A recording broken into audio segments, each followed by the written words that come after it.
BJP hits out at the Congress, says Rana Kapoor diverted funds from Yes Bank to Rajiv Gandhi Foundation. Also says that Mehul Choksi, Jignesh Shah and Zakir Naik, who all are under investigation for economic offences, donated to the foundation.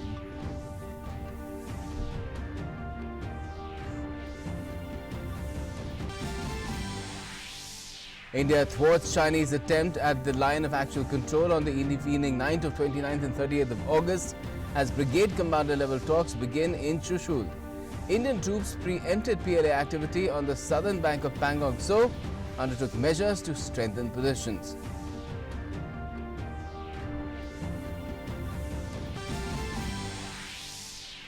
Flood fury continues unabated in Madhya Pradesh. Chief Minister Shivraj Singh Chauhan reviews flood situation in the state. 11,000 people evacuated from 454 villages in the state. 170 relief camps are being operated. Heavy rains also batter Vidarbha region in Maharashtra.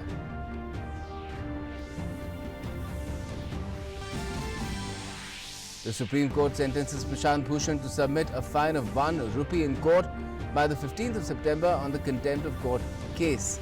If the fine is not deposited by the time specified, the lawyer can be put behind bars for 3 months and be barred from practicing law for 3 years.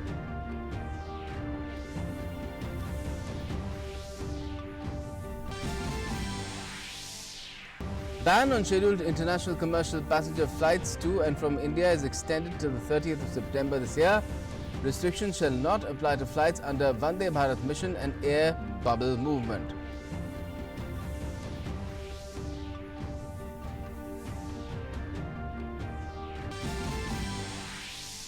India records a new high with 5 lakh recoveries in the last 8 days from COVID-19 as compared to the previous recoveries or discharges from hospitals. Recovery rate stands at 76.63%, while case fatality rate declines further to 1.78%. Global cases stand at 2.53 crores. US Open becomes the first Grand Slam to start in the COVID era. Nadal, Federer and Ashley Barty are among high-profile absentees. Djokovic, Serena and Andy Murray are the biggest names playing at the Flushing Meadows.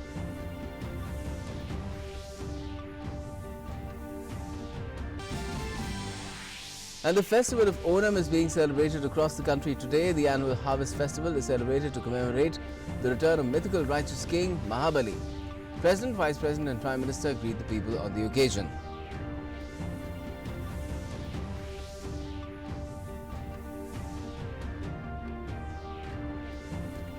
Namaskar, you're with the latest here on DD News and DD India. I'm Gautam Roy.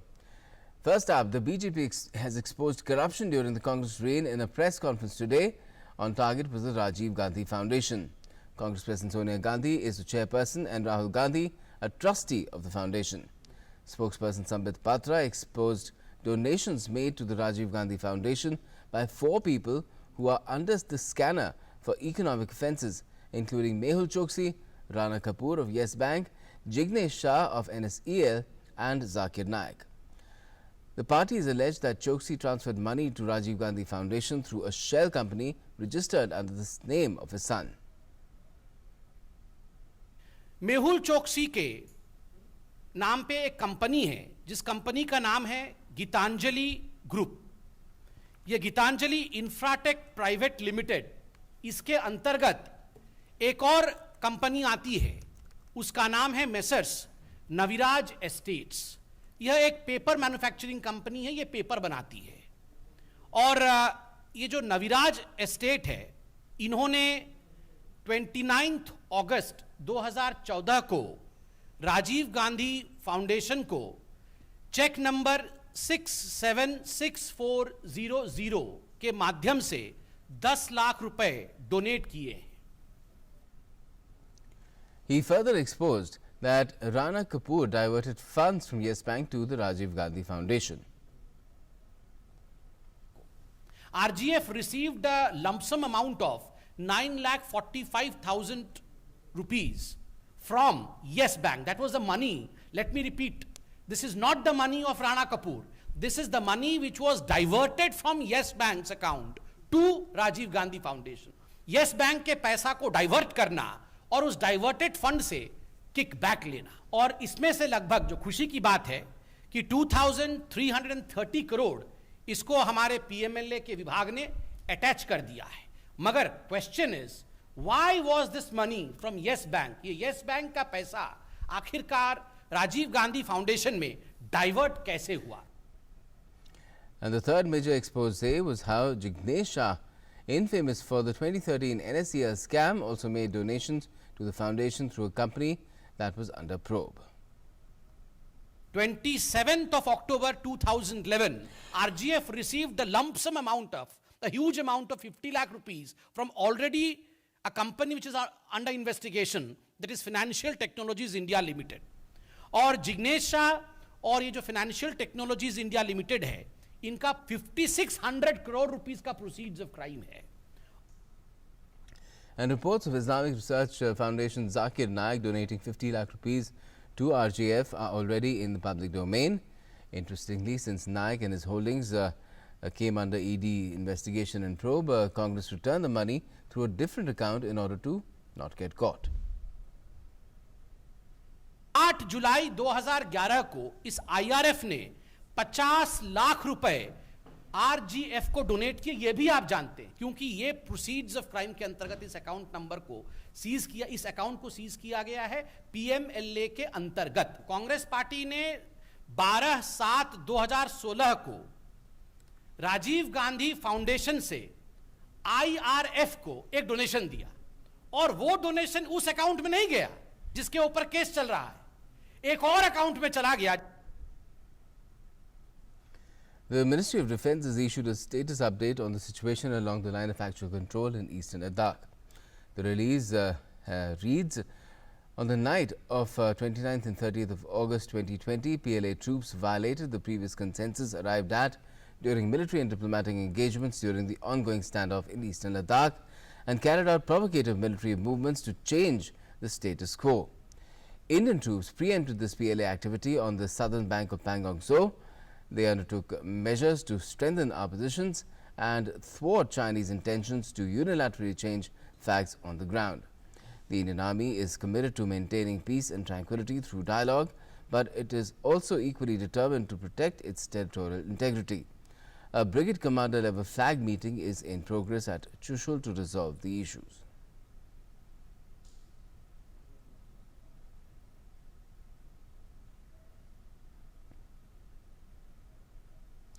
Now, due to heavy rainfall in Maharashtra's Vidarbha region triggering flood-like situation at various places, many people have been evacuated to safer places. Nagpur, Bhandara, Gadchiroli, Chandrapur, Gondia are some of the districts which have received torrential rains. NDRF teams have been deployed in the region. In Bhandara and Gondia districts, rain has caused havoc and Vainganga and Bhavanthari rivers in the district have been flooded. All gates of Goskhurd Dam and Bhavanthari Dam have been opened. The floods inundated 48 villages in 4 talukas of Nagpur district due to release of waters from Sanjay Sarovar Dam in Madhya Pradesh as well as from dams in Pench and Totlado in Bina. More than 26,000 people were rescued by NDRF and SDRF and Indian Army. Water released from Goskhurd Dam has affected many villages in Chandrapur and Gadchiroli regions. Many villages have been cut off, important road and highways have been submerged in the flooding waters. An incessant rainfall has been lashing various parts of Madhya Pradesh as well. Although few regions are receiving light rainfall given a sigh of relief, monsoon fury continues in the entire state. Chief Minister Shivraj Singh Chauhan held a meeting through video conferencing to review the flood situation in the state. Senior officials from Revenue, Public Health Engineering, Health and Family Welfare, Panchayat and Rural Development departments participated in the meeting. Unabated rainfall since the last 3 days in Madhya Pradesh has severely impacted Devas, Harda, Sihor, Hoshangabad, Raisen, Vidisha, Balaghat, Sivni, Chhindwara and other regions. Areas in the range of 10 kilometers from the Narmada River are the hardest hit by the flooding. The government is assured of all possible help for the flood victims. Chief Minister Shivraj Singh Chauhan has directed officials not to been negligent in tackling the flood situation. So far, over 11,000 people have been rescued from 454 villages of the state. A total of 246 people have been airlifted by 5 IF helicopters. People are being provided with medicines, food as well as water in 170 relief camps. NDRF, SDRF and police home guard are being deployed to carry out rescue operations in flood-affected areas. Authorities have also issued a helpline numbers 1079 and around 100, which are active throughout the day. The Supreme Court on Monday imposed a token fine of 1 rupee against activist lawyer Prashant Bhushan in the contempt case for his tweets against the judiciary. A bench headed by Justice Arun Mishra asked Bhushan to deposit the fine by the 15th of September, failing which he will attract a jail term of 3 months and disbarment from law practice for 3 years. As part of Unlock 4.0, DGCA has announced that the ban on scheduled international commercial passenger flights to and from India stands extended till the 30th of September this year. However, restrictions shall not apply to international cargo movement. Further, exceptions mentioned by the government like Vande Bharat mission and air bubble movement shall also be allowed. The 4-day autumn session of the Assam Assembly began on Monday. Some of the major issues which featured prominently in the opening day raised by the opposition were NRC, implementation of Assam Accord, APSC scam, flood and erosion. 21 bills are likely to come up during the autumn session. The Assam government is also likely to move bills for 2 amendments in existing labour laws. Meanwhile, COVID-19 protocols are being followed during the autumn session of the Assembly session. Our correspondent Doina finds out more. Amid COVID-19 pandemic, as all the essential work must go on, the 4-day autumn session of the Assam Assembly has begun today in Guwahati. Following all the COVID-19 protocols, including wearing of masks by all the staffs of the Assam Assembly as well as the members of the Legislative Assembly. In Guwahati, this is Dwena for DD News.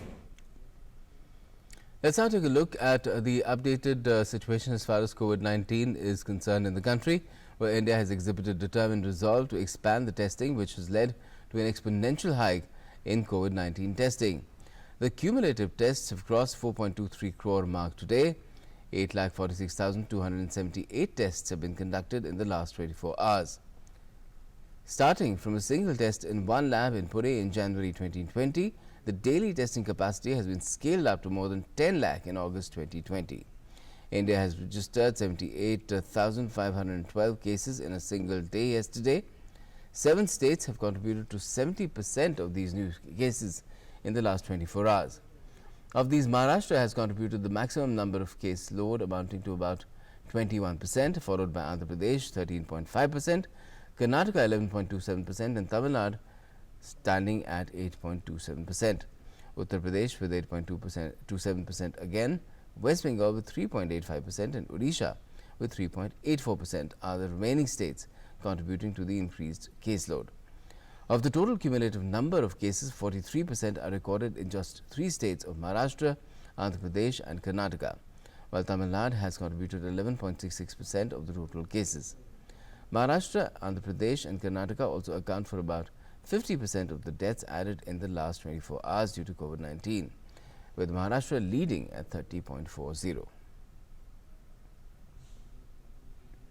Now, as part of its latest innovation in the fight against COVID-19, Spicejet today announced the launch of Spice Oxy, a compact, portable, non-invasive ventilation device which is an effective solution for patients with mild to moderate breathing issues.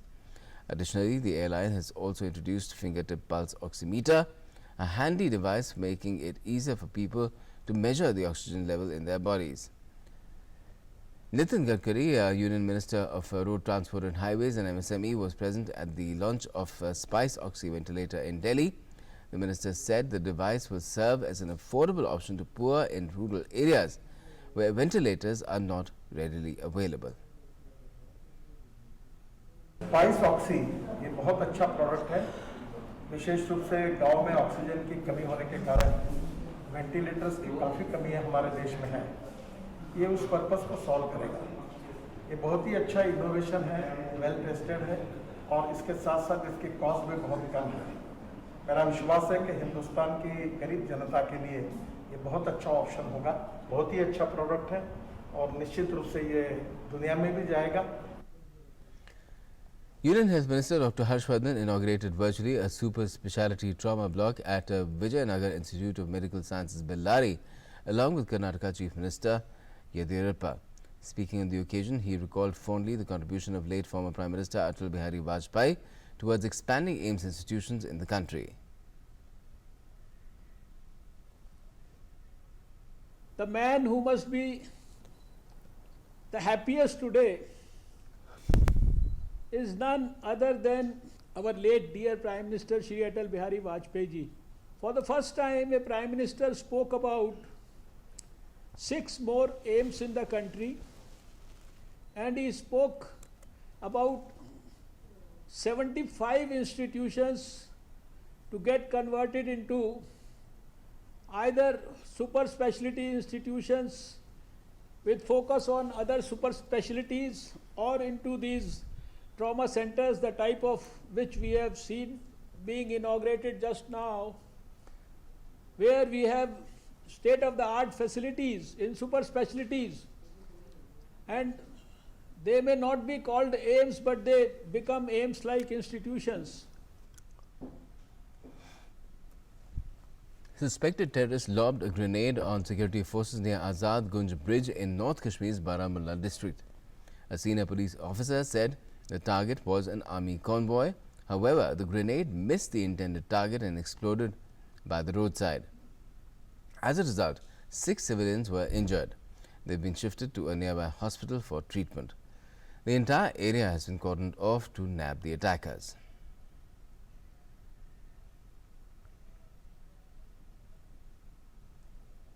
The National Investigation Agency, that's the NIA, has arrested a supervisor at Mundra dockyard in Gujarat who allegedly worked as an agent of a Pakistani spy agency, ISI. Rajak Bhai Kumbar, a resident of West Kutch in Gujarat, was arrested on Sunday in connection with the investigation of defence or ISI case of Uttar Pradesh. According to a release, the case pertains to an FIR registered on the 19th of January at Lucknow's Gomti Nagar police station on the arrest of Mohammad Rashid from Mughal Sarai in Chandoli district. The NIA re-registered the case on the 6th of April under the relevant sections of the Indian Penal Code and the Unlawful Activities Prevention Act, that is the UAPA. During the investigation, it was revealed that Rashid was in contact with defence or ISI handlers in Pakistan and visited the neighbouring country twice. He had transmitted photographs of sensitive and strategically important installations in India and also shared information about the movement of armed forces with his ISI handlers in Pakistan. Investigations have revealed that Kumbar worked as an ISI agent and transferred 5,000 rupees through Paytm in the account of one Rizwan, which was further handed over to the main accused Rashid. This amount was remitted to Rashid by Kumbar on the directions of ISI handlers for the information supplied. A search was conducted at Kumbar's house on Thursday and several incriminating documents were seized. Further investigation in the case is underway. Union Minister for MSME Nitin Gadkari today inaugurated a technology centre set up at Bhiwadi, Alwar district in Rajasthan through video conferencing. While addressing the event, the minister said that there is a need to work on the vision, the direction and the performance of technology centres across the country. The need to audit the performance of these centres as well. The minister also stressed to increase the number of skilled manpower in the country. Important चीज़ यही है कि इन technology centre की दिशा क्या होगी, vision क्या होगी और उनका परफॉर्मेंस ऑडिट हमें करना होगा। और स्किल्ड मैन पावर तैयार करने में हर सेंटर ने कितना कंट्रीब्यूट किया है, ये टारगेट उसके परफॉर्मेंस ऑडिट में इम्पोर्टेंट होगा। लास्ट ईयर हमने 2.7 लाख युवाओं को ट्रेन किया है और उनको जॉब भी दिए हैं। इस संख्या को कम से कम आप देश की आवश्यकता है कि 2 करोड़ तक ले जाने की आवश्यकता है और 2 करोड़ अगर ले जाना है तो स्वाभाविक रूप से हमें इस प्रकार की फैसिलिटी का विकास करना होगा.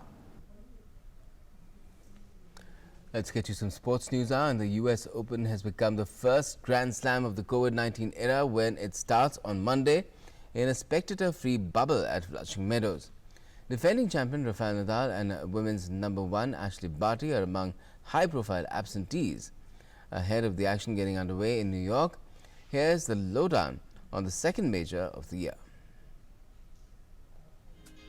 US Open becomes the first Grand Slam of the COVID-19 era when it kickstarts on Monday in a spectator-free bubble at Flushing Meadows. Many big names will not be playing at the Flushing Meadows, although there is still plenty of star power in the form of Serena Williams, Novak Djokovic and Andy Murray.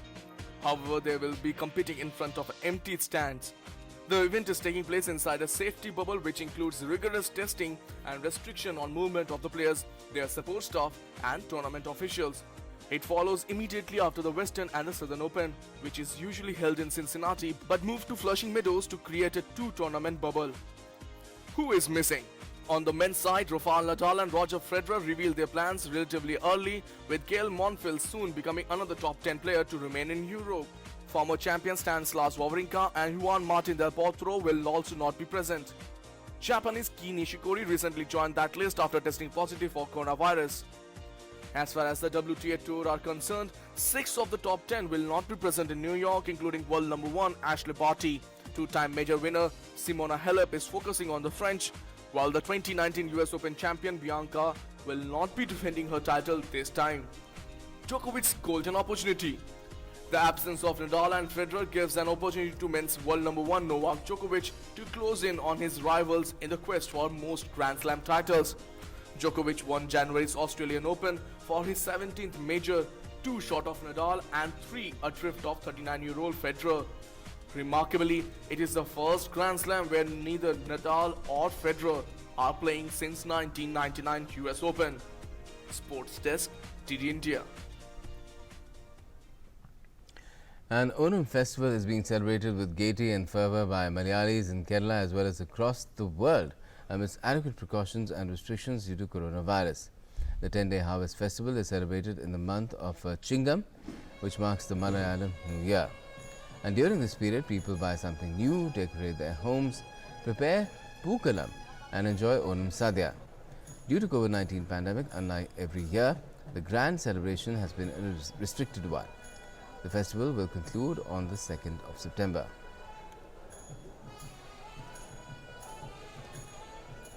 And President Ramnath Kovind has extended Onam greetings to everyone. In a tweet he said, and I quote, "The festival of Onam is a symbol of our rich cultural heritage and an expression of our gratitude to Mother Nature at the arrival of the new crop. Let us take care of people from the weaker sections of society and follow guidelines to contain COVID-19.